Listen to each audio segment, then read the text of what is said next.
So I moved here in '07 in a 1977 Royal International Diplomat travel trailer. Okay. Had brown shag carpeting. It's really cool. Twin beds.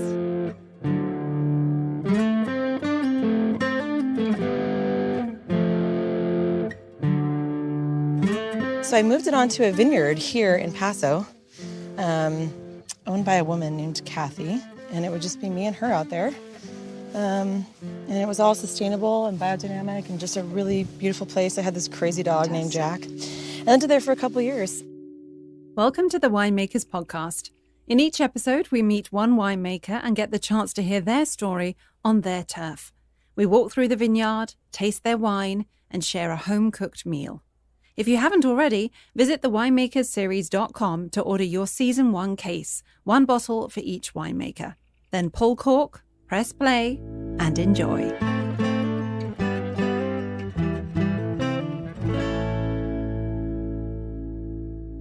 Vailia From is not afraid to try new things. The winemaker and owner of the aptly named label Desparada marches to the beat of her own drum. Her passion and determination are the backbone of her success, and her bold, free-spirited nature is reflected in her work as an emerging talent out of Paso Robles. It's no surprise that she's decided to make a home in this region, where the maverick wild spirit prevails.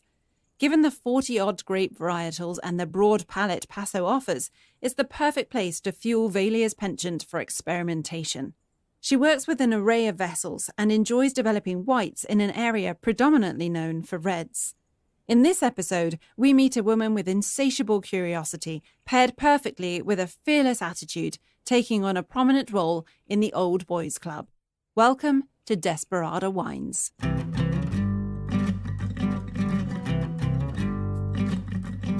And it was amazing living on a vineyard, like being able to wake up every day and do this. Yeah. And walk up and down vines and actually learn that cycle. So I had been in, restaurants and then sales and importing for, since I was 18, so all my adult life, but I had never done production. And so all of this was theoretical, no matter what you learn in books and at school and whatever, drinking wine. This is all theory until you come and you do this every day and you watch the life cycle of a vine and you learn about soil and climates and microclimates and what all of this means, then it puts it all together. It was like this final piece. From Cellar Media, this is The Winemakers, Paso Robles, California. I'm Louise Houghton. It's a chilly morning in Paso when I meet Vailia. She's wearing jeans, boots, and layers, like she's just stepped out of a Ralph Lauren ad. Her long brown hair is streaked with gold from the Paso sun, and she carries herself with a confidence and grace that only comes from experience. We invited her to hang out with us at our place and walk through the vineyard, which is where our day begins. I was born in Oregon, but my parents moved around quite a bit. They like to move. And so we kind of hopped back and forth between Arizona and California my whole life. Mm-hmm. My grandmother lived in California, down in Southern California in San Diego. And so we were always kind of back and forth between the two places, and ended up in Snowflake in the 4th grade. And so I guess it's sort of home, but it was a rough place being a high schooler because there's nothing to do there except maybe get pregnant, drink wine, no, not wine, no, booze and bad beer. My first wine ever was Strawberry Hill. It's pretty awful, but it's true. It is awful, but lucky for us, Strawberry Hill didn't turn Vailia off wine forever. How I got into wine? I started in a restaurant, fine dining restaurant, when I was 18. It was really good food, really good wine list, amazing wine list actually. And there was a somm there, and he was just really passionate, and he was very adamant about educating the staff. And so he would do these staff tastings every week with super baller, crazy wines. And I caught the bug. I caught the gene.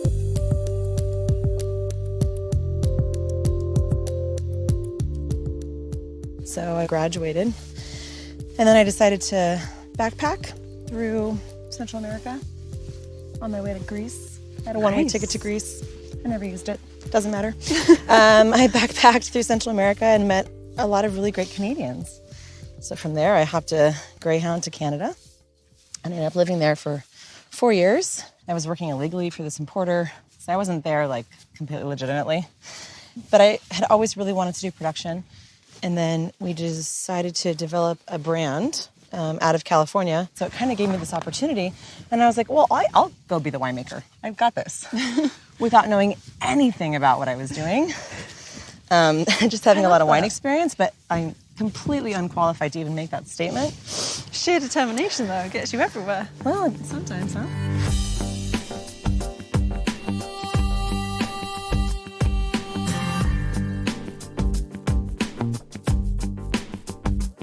What was it that drew you to Paso? What drew me to Paso, more than the terroir at the time, was more like the Wild West kind of feeling here. And there's no rules, a lot less so than Europe for sure, but even less so than the Northern California wine region and Napa and Sonoma and stuff like that. And here it's just kind of a free-for-all, right, where you can just make it up as you go. And I had come up here to visit a girlfriend of mine, I don't know, probably early like 2000. And I just remembered it being really rugged and rustic and open and unpretentious. And I was like, I'm going to go there to start making wine. And I just did. I just pulled the trailer in and I went to a temp agency and got a job at the big co-op and went from there, figured it out. I've seen this. When you set your mind to something, you just do it. Is there any other better way? Like you were talking earlier about like, hey, let's go see this thing. And then you think about it for months. Well, or you can just say, I'm going to do this thing, and then you just do it. Go forth and execute.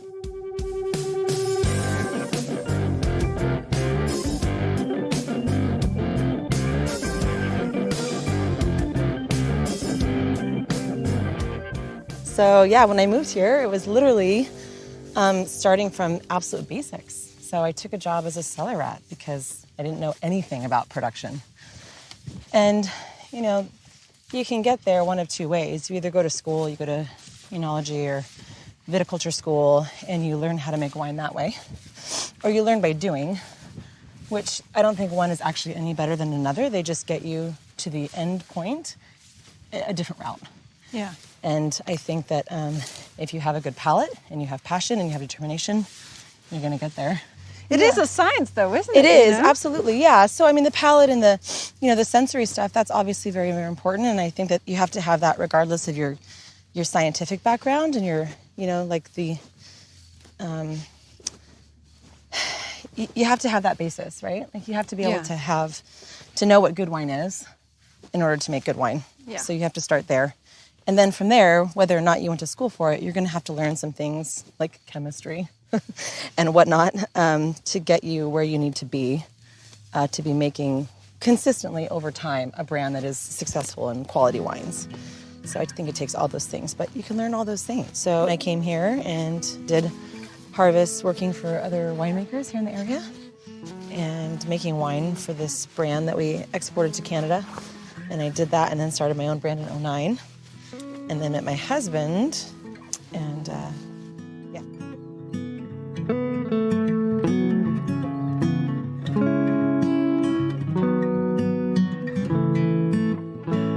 Vailia's husband, Russell, also happens to be an amazing winemaker in Paso. So we met at this big co-op where there was a bunch of small winemakers and some bigger ones making wine in a large facility that allows you to share space and equipment. It makes sense financially if you can't afford your own winery and you can't afford your own vineyard and all the things. Yeah. And so I made my wine there. I made the wine for Canada there. And then he decided to go out on his own and do his own brand 100% of the time. So he moved out of the co-op and he moved into this building. And we had just started dating. And he was like, I need your help, come with me, because he couldn't afford employees or anything. So it was me and him and then his one cellar guy at the time, and who's still with him, and he's amazing. His name is Nerys. And so we moved into that building, just the three of us, and he was like, bring your barrels too. And I had 6 barrels at the time. And I was like, okay, thanks, sure. And we all worked there, and we just kind of ran the show. We worked in his tasting room every Thursday through Sunday for the first 6 months, and it was just me and him and Nerys in the cellar. And then slowly through time, my 6 barrels became like 100 barrels, and I got it like a clay pot, and my focus changed a little bit. And so it was like, you need to find your own place if you're going to keep doing what you want to do. Right. Otherwise, we were starting to do this, and cool working together. Yeah, and it's great working together, and I love that we're still involved in each other's businesses, but the winemaking is very separate. Like, I don't get involved in his wines. I mean, we always taste each other's wines and we give feedback, and I always want his opinion, but I don't, he makes his wine and I make my wine. And they're very different varietals, and we don't compete. It's not that. It's just that they're totally different wines. Yeah, there's no competitiveness between the two of you? No, we have to sleep together. We can't compete in the day and then like get along at night. That would be awful. Like, we're both competitive by nature, and so we have to, it's not competitive. It's incredibly supportive. So you don't say, oh, honey, this is a really nice wine, but mine's so much better. No. Correct. Shh, we won't add that. Correct. Yeah. No, we never say that out loud. And yeah, I'm really glad that I actually moved here and started a brand and then met a dude and had a kid, because otherwise I would have like fucked off again. And I'm actually really glad that I stayed here because I like it here. The Winemakers podcast is supported by Winerist.com. Winerist.com is dedicated to making your wine and food travel simple.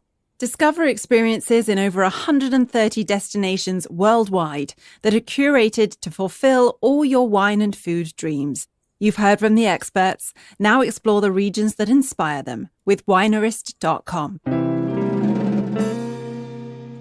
I started off like, I can't afford a vineyard or land. I certainly couldn't back then. I could only afford a travel trailer. So I started buying fruit, like a lot of people around here do. And I work with about 14 vineyards now. And we actually bought a vineyard this year, and it's really, really amazing. But it comprises like 10% of our production. So the intent was never to be an estate winery and vineyard. But now I really love that I get to work with all of these different vineyards and different soils and different climates and different everything. Whereas if you work with one spot like this is it. All of your eggs are in one basket. Mm-hmm. Yeah, I mean, there's so many variables in wine, but that's it. All starts with the farming for sure. Making sure the vines are healthy and making sure that they're well maintained, and making sure that you are, you're not going to make great wine with okay fruit. What was it about the Sauvignon Blanc that made you want to make that wine? Because it's not very common in Paso. It's not, and the fruit doesn't come from Paso. The weather here in Paso isn't probably the best for Sauv Blanc. It's pretty hot, but in this area, this is the Templeton Gap area, and it's quite a bit cooler. It's a lot more moderated from the ocean, and you get a bigger diurnal shift. And I'm hoping Sauv Blanc does okay up there. If not, then I just wasted 2 acres of grass, but we'll find out. But I love drinking Sauv Blanc. It's my beer of choice. I don't drink beer, so. Can we drink some later? We will. Oh, thank you. I brought some for you. Oh, yeah. So kind. It's tasty. It's got good acid, and it's crisp, and it's refreshing, and it's lower alcohol, and it's incredibly diverse and really expresses the terroir and the vessel, and I love Sauv Blanc. Perfect at all times of the day. Breakfast, lunch, and dinner, literally. Breakfast too, okay. No, breakfast. It's a great breakfast wine. Yeah? Absolutely. With eggs? Yeah. Do you want to drink like super heavy, big, dark Syrah at breakfast? To be honest, I don't normally drink at breakfast.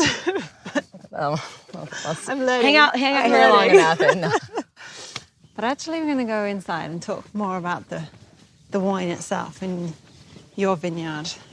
So let's do that. Okay.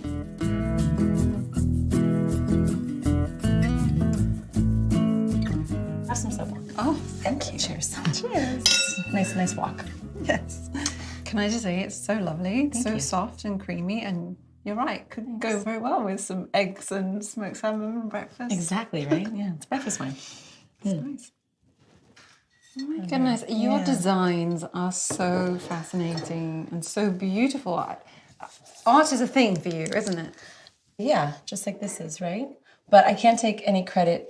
I can't even draw stick figures. My grandmother painted, and she was a great painter. She was a great artist. And I remember growing up thinking, I don't really have that knack. But I did find it. It was in wine production. But I surround myself with people that are incredibly talented. And so I have been very lucky to work with really, really amazing people that develop these labels. And then through the years, as the wines have grown, so I started off with 1 wine, and then there was 2 wines, and then there was 3 wines, and last year I bottled 17 different wines. 17? I know, it's kind of silly. Wow. But some are just like a barrel. It just depends. Why not? Why not? If you're doing winery, shouldn't you be able to do these kind of things? Like, I don't have to answer to anybody. I have no partners. It's really nice in that regard. But then you have to think about the labels. label. Yeah, so the labels change through time. So if you look at these 3 labels, the one in your hand and those ones, we call this line the stalwart line, essentially. And there's 3 parts. There's the women that are all different interpretations. They're all goddesses. They're Venus, they're Diana. They're taken from 7th or 19th century French academic paintings. These are actually pen and pencil drawings of nudes from Gustav Klimt. And then it's on a very like industrial or something just completely unrelated background. And so it's kind of this 3-part, and it's strength and power and femininity, and then bringing it into an element of now and modern time. So yeah, they're just very symbolic and feminine, but not girly, and old and classic and timeless, and yet very modern and now and here. The labels and designs for Desparada exude such feminine energy and power and sexiness. The conversation naturally turns towards what it means for Vailia to be pushing the boundaries in a male-dominated industry. I try not to feel that on purpose. Like, I don't want my dialogue as a female to be, look at me, what I'm doing. Look, I can prove that I can do this compared to males. Mm-hmm. There are a lot of males, and there are times through the years where, of course, you feel the difference. You feel like you're treated differently or whatever. And I just feel like if you give that too much attention, you start to get bitter and angry. And I don't know, I don't want to be that kind of feminist. I want to be a real feminist that just is really proud of doing what I'm doing. You know, I have nothing but females in my winery. Oh, really? That wasn't by design originally, but now it kind of is. And I like it, and I like our dynamic a lot. And none of us are girly girls at all. And it's not bickery. I mean, you know, we make sure we have tampons in the bathroom, but beyond that, it seems like any other place. They're all really, really strong and driven females. And those are the kind of things I want to pass on to my daughter as well. So, yeah. You know, yeah, it's hard to, it's like, what do you want your dialogue to be about being a female in an industry? You know, we're our own business owners. So there's no maternity plan. And especially in this industry, like, this is agriculture. And so, you know, like, my kid was born a couple months before harvest. And so she was at the cellar with me when she was, I don't know, 6 weeks old. And it was harvest, and you just did it. I was like, oh yeah, I'll just strap her on and I'll go to work. It'll be fine for the first year. And then like 2 weeks in, I was like, this is not fine. This is not gonna work. I can't operate a forklift. I can't move a barrel. I can't operate machinery. Like, I need help. Yeah. But you know, you don't know what you need until you need it, so.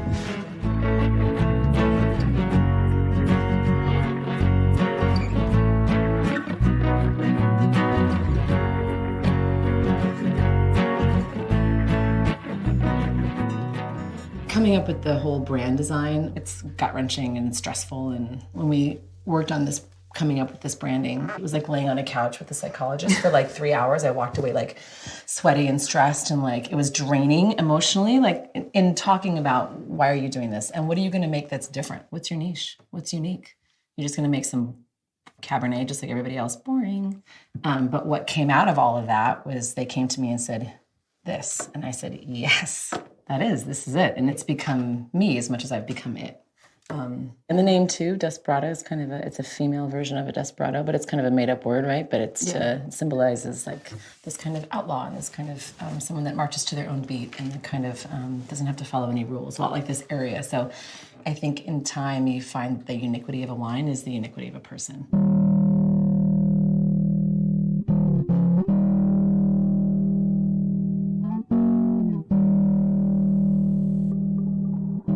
So I started off with 2 wines, my very first vintage. Actually, my first vintage in 2009 was 1 red, and I had 4 barrels at the time. And I remember in late 2010 or early 11, I was like, man, what am I gonna do with these 4 barrels? I wanna start this brand, I don't have any money, and I got this little loan, and I remember my husband was like, whatever you do, don't be an idiot and don't bottle 4 different wines. So I blended them all together, and it's actually the one wine that I still make the same every year, and it's this wine.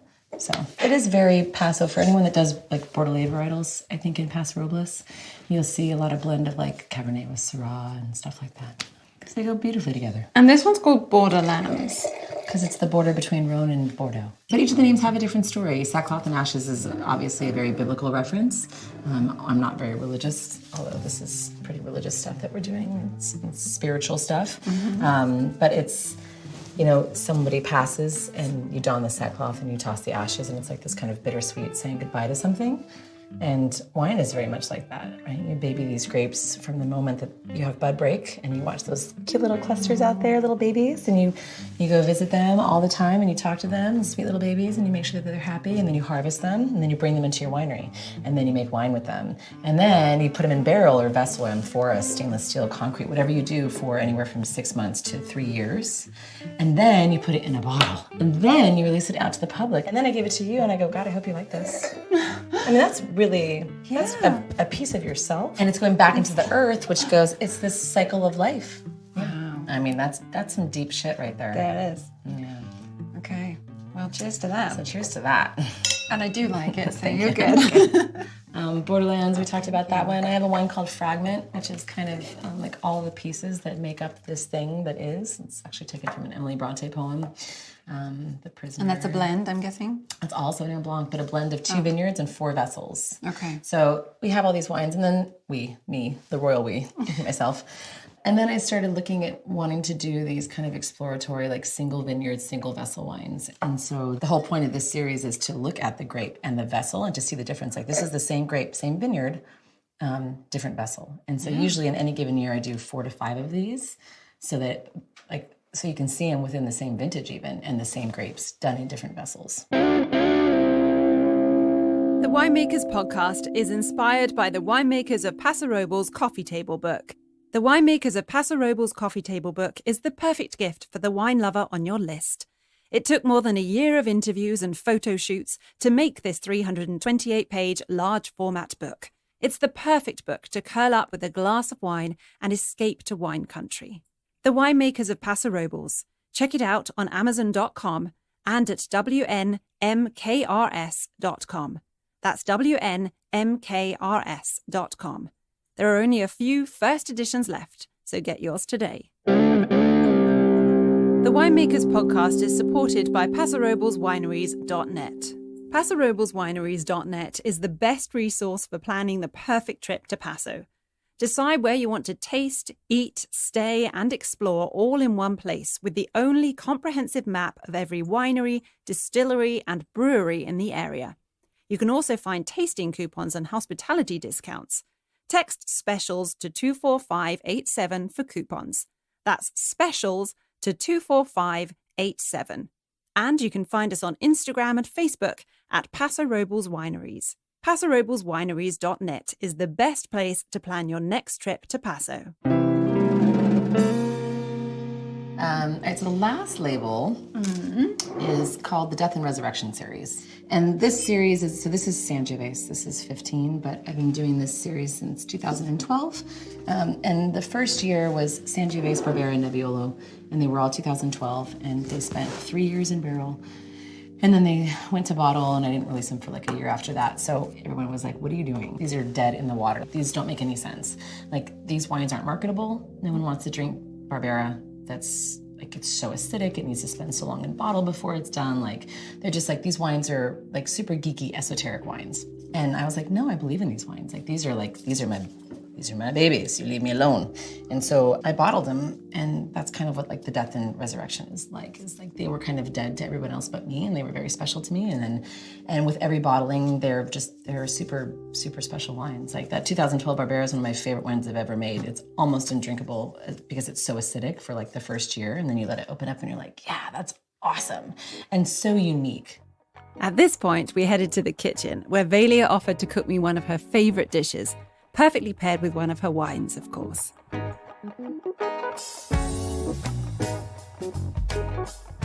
You're cooking this meal because you wanted to do the Sauv Blanc, right? Yeah. And, while Sauv Blanc goes great with breakfast, I thought maybe it was a little late in the day for an omelet of any sorts. So we were just going to do I got some really lovely halibut from Pier 46, really awesome little fish shop in town. Okay. And we're going to just do some sauteed fish and some arugula salad with some peas and Parmesan. I'm going to ask you some questions, though. Can you multitask? Yes, of course. Absolutely. I mean, you're a mother and a female, winemaker. I'm a mother, and all those things. It must be hard juggling all that. Yeah, it depends on the day. The mother part is new. I find that I don't feel as balanced in the last 3 years as I would like. So that's the real answer. But it's it's definitely getting better, and we're building something. Like the winery is really in its infancy. Like it's only been around since 2009, and I've only been in this building since 2014. And that sounds like a long time sometimes, but it's not really. So this is a nice challenge for you then. So this is super fun. Looks like I'm burning the olive oil already. What are you looking for? I'm just gonna stick that fish on there. Okay. So I put a little bit of garlic in the olive oil.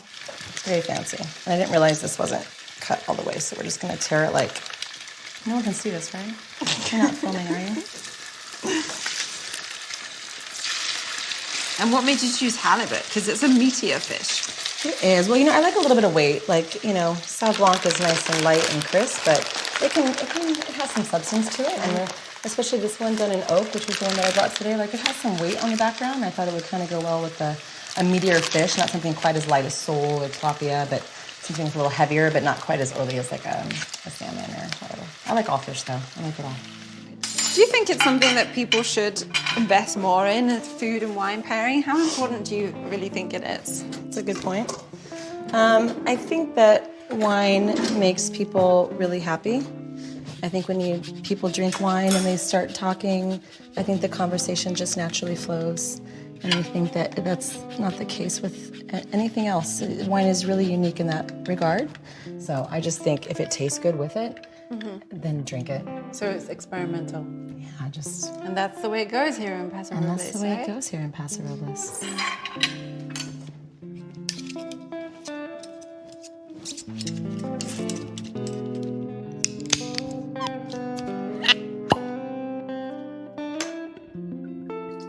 Over lunch, Vailia tells me about her future in Paso.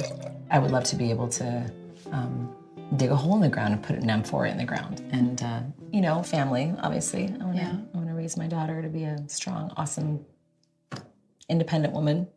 Would you like her to follow in your footsteps? I want her to do whatever she wants to do, right? I think all parents say that. But I remember there was a moment when, right after she was born, I was walking through the cellar and through a bunch of rows of barrels. And I was like, with her in my arms, and I was like, what a cool thing. Like, I didn't grow up with that. I didn't grow up multi-generational winemaker.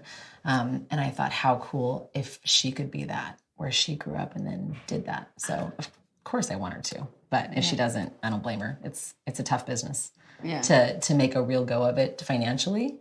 This isn't France or Italy where you have plots of land passed down through time with a winery and vines and all of that stuff. Like there's a different financial aspect to it. We were at this event this weekend, and we tasted Bob Lindquist's wines, and he's another great icon in this area. And standing next to him was his son, who grew up making, being with him, and now he has his own brand. And that's a cool thing to watch. Like, there's 2 generations. Like, it's not like, European where there's like 5 and 6 and 7 generations, but we're getting there. Yeah. We're getting there. Exactly. We're making some generations. It's nice to be part of a new movement, and absolutely, as you say, the Wild West, where you can pick and choose what you want to do. Yeah. And if you don't like it, change it. Thank you. It's amazing. Right? Yeah. Not oversalted? No. You're good.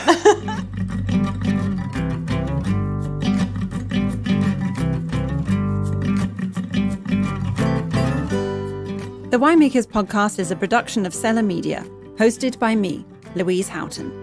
Executive producer and creative director, Lauren Mattick. Co-produced by Louise Houghton and John Meek.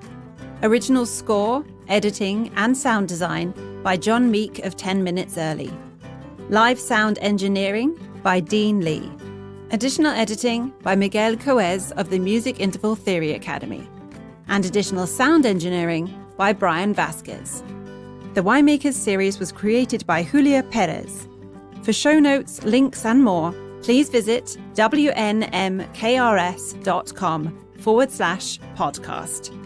Follow us on Facebook and Instagram at The Winemakers Series. And please subscribe, share, and rate us on iTunes.